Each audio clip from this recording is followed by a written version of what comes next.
nakapagtaka kung bakit ang ibang kaso napakatagal-tagal ang usad.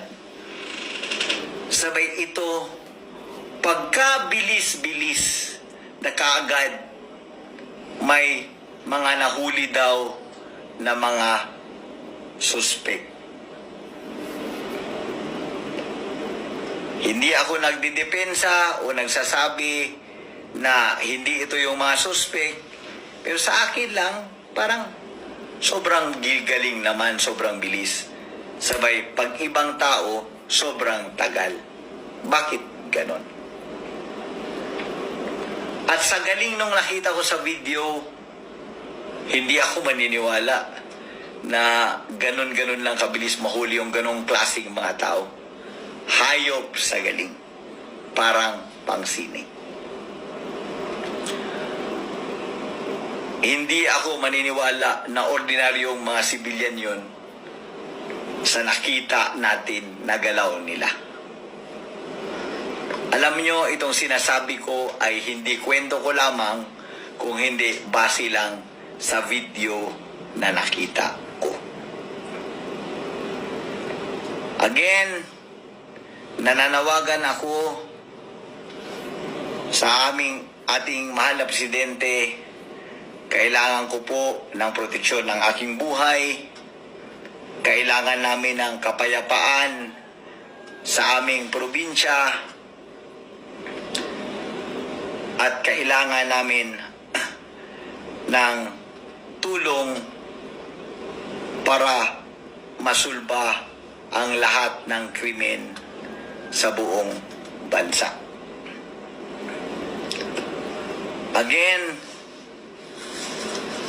yung mga gusto lang umepal at sumakay sa issue para sa inyong mga sariling hangarin, huwag nyo po ako o ang ibang tao gamitin bilang tools or bilang paraan para sa inyong pangsariling kapakanan.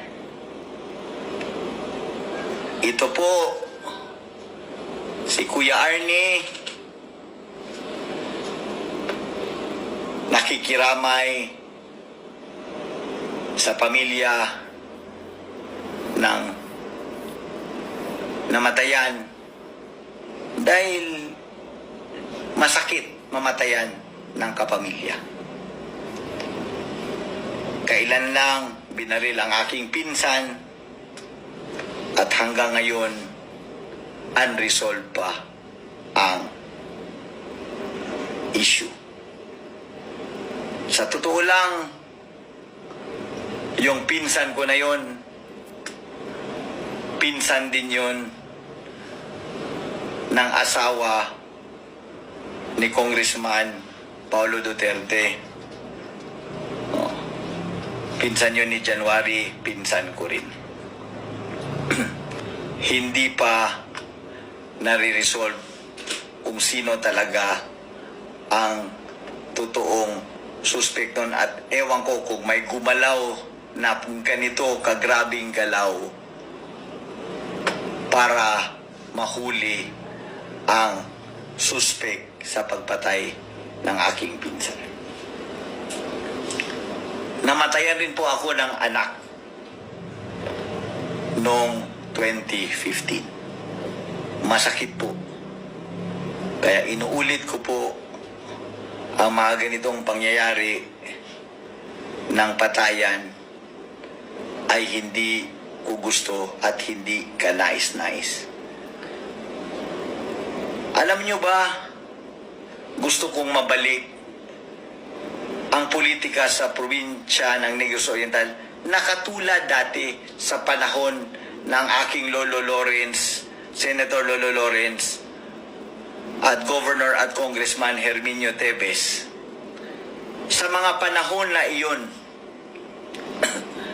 ang mga katunggali namin sa politika, nakikita ko sa bahay namin tuwing Fiesta November 25 at tuwing birthday ng lolo ko, April 25, at tuwing birthday ng lola ko na May 14. Lahat ng eleksyon nasa buwan ng Mayo. Pero kahit sa mga taon ng eleksyon, ang aming mga katunggali noon, ang pamilya nila Macias, pamilya nila Perdices, pamilya nila Arnaiz, magkatunggali man kami sa politika, pero sa lahat ng party sa aming bahay, sa bahay ng lolo ko, ang tinatawag namin na big house, nakikita ko ang aming mga katunggali sa politika. Sana maibalik natin ang politika na ganun. Na politika, politika lang. Huwag na umabot sa bayolente na mga pamamaraan. Maraming salamat po.